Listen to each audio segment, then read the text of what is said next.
नमस्कार, आर्य न्यूज देख रहे हैं आप। मैं हूं आपके साथ पल्लवी सिंह। रुक करेंगे इस वक्त की बड़ी खबरों की ओर। और प्रधानमंत्री नरेंद्र मोदी 2 मई से 3 दिवसीय दौरे पर यूरोप के लिए निकलेंगे। आपको बता दें कि इस 3 दिन की यात्रा में वो 3 देशों का दौरा करेंगे और इस दौरे से पहले उन्होंने रविवार को ही इस दौरे को लेकर कई बातें बताई।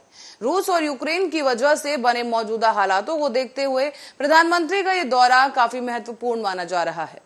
आपको बताते चले कि नरेंद्र मोदी प्रधानमंत्री ने इस दौरे को जुड़ी कई बातें बताई हैं और कहा कि इस टूर पर मोदी सबसे पहले जर्मनी जाएंगे। इसे लेकर उन्होंने कहा है कि बर्लिन की यात्रा के दौरान वहां की चांसलर स्कोल्स के साथ वो विस्तृत द्विपक्षीय चर्चा करेंगे। साथ ही पिछले साल G20 में उनसे मिले थे प्रधानमंत्री और अब मोदी जी ने बताया है कि अब हम छठे भारत जर्मनी अंतर सरकारी परामर्श की सह-अध्यक्षता करेंगे, जो कि एक अद्वितीय द्विवार्षिक प्रारूप है जिसे भारत केवल जर्मनी के साथ आयोजित करता है। कई भारतीय मंत्री भी जर्मनी जाएंगे और अपने जर्मन समकक्षों के साथ बैठक करेंगे। इस दौरान ICG और IGC की जर्मनी में नई सरकार के गठन के 6 महीने के अंदर एक शुरुआती जुड़ाव के रूप में देखा जाता है, जो कि मध्यम और लंबी अवधि के लिए हमारी प्राथमिकताओं की पहचान करने में मददगार होगा।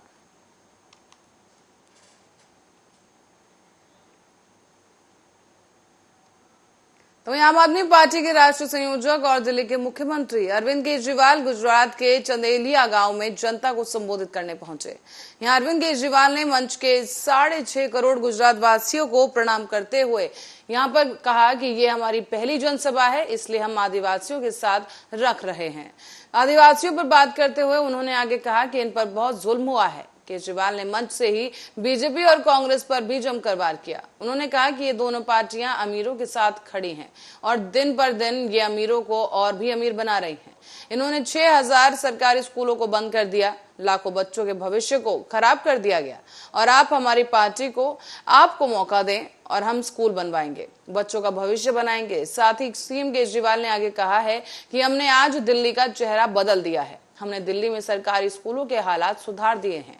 ऐसे में अरविंद केजरीवाल ने बताया है कि मैं आपसे ये कहने आया हूं कि केजरीवाल भी बहुत इमोशनल है। जो रिश्ता बनाता है दिल से बनाता है, साथ ही जिंदगी भर उस रिश्ते को निभाता है। आगे उन्होंने कहा कि मैं आज 6.5 करोड़ लोगों से रिश्ता बनाने आया हूं। मुझे राजनीति नहीं करनी आती, मुझे गंदी राजनीति, चोरी करना नहीं आता, भ्रष्टाचार तो बिल्कुल भी नहीं करना आता।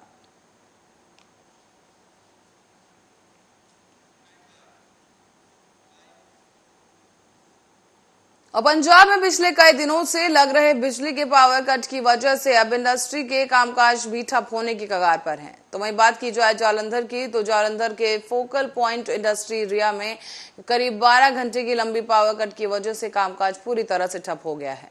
ऐसे में इंडस्ट्रियलिस्ट का कहना है कि अगर यही हालात रहे तो पंजाब से माल लेने वाले व्यापारी और राज्यों से माल लेने के लिए जाएंगे।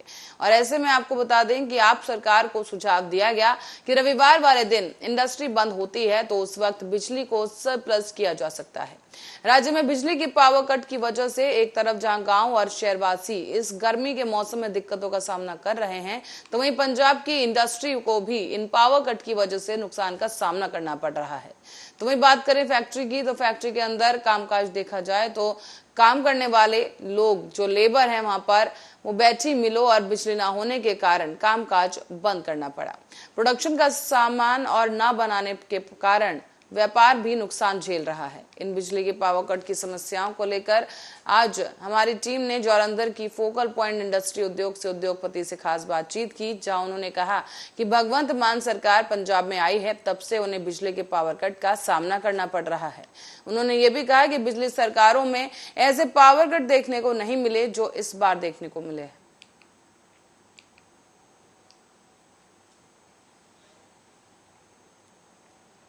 और इसी दौरान बात करें कोयले की, तो कोयले की कमी से कई राज्यों में बिजली संकट की स्थिति बन गई है। उत्तर प्रदेश भी इस समस्या से अछूता नहीं है।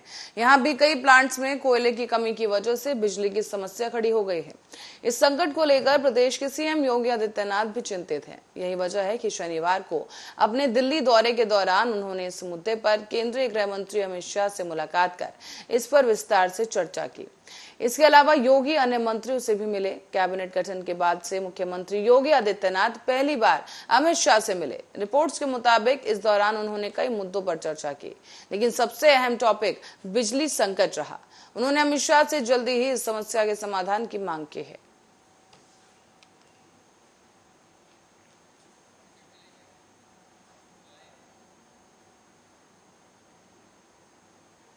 और सोनभद्र से अगली खबर है, जहां पर अनपरा पुलिस को बड़ी सफलता मिली है। पुलिस का अवैध शराब के खिलाफ बड़ा अभियान सफल रहा, जहां पुलिस ने मुखबिर की सूचना पर छापा मारकर अवैध कच्ची शराब की फैक्ट्री का भांडाफोड़ किया है।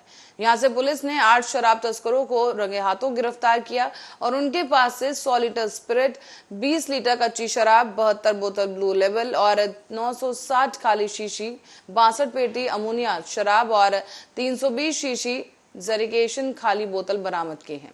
पुलिस अधीक्षक अमरेंद्र प्रसाद सिंह ने प्रेस कॉन्फ्रेंस कर इस घटना का खुलासा किया। साथ ही अनपरा थाना क्षेत्र का यह मामला बताया जा रहा है।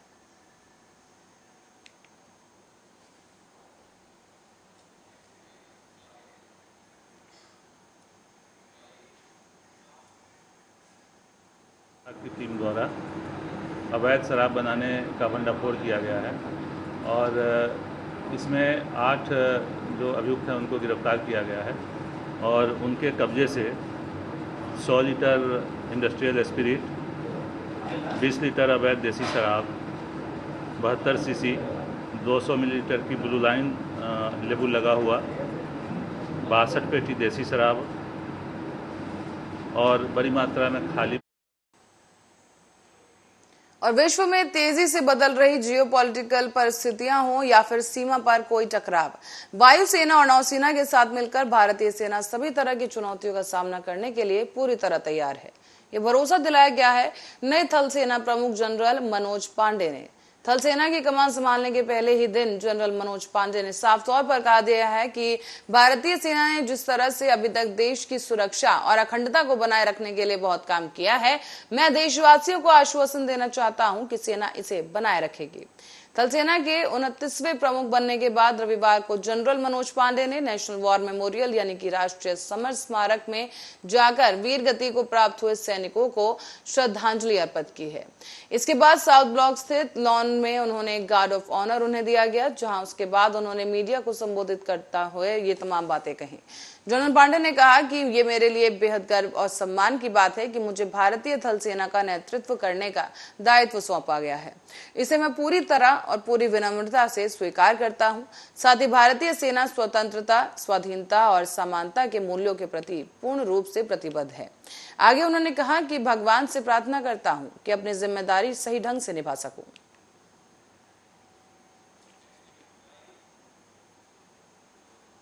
और रुक करेंगे अगली खबर की ओर। यहाँ सोनभद्र में तूफान के चलते ट्रेलर पलटने की खबर सामने आ रही है। इसी दौरान चालक के पैर पर स्टीयरिंग में फंस गया उसका पैर, जिसके बाद स्थानीय लोगों की मदद से चालक का पैर स्टीयरिंग से बाहर निकाला गया। आपको बता दें कि इस घटना की वजह से वाराणसी शक्तिनगर मुख्य मार्ग पर घंटों जाम लगा रहा।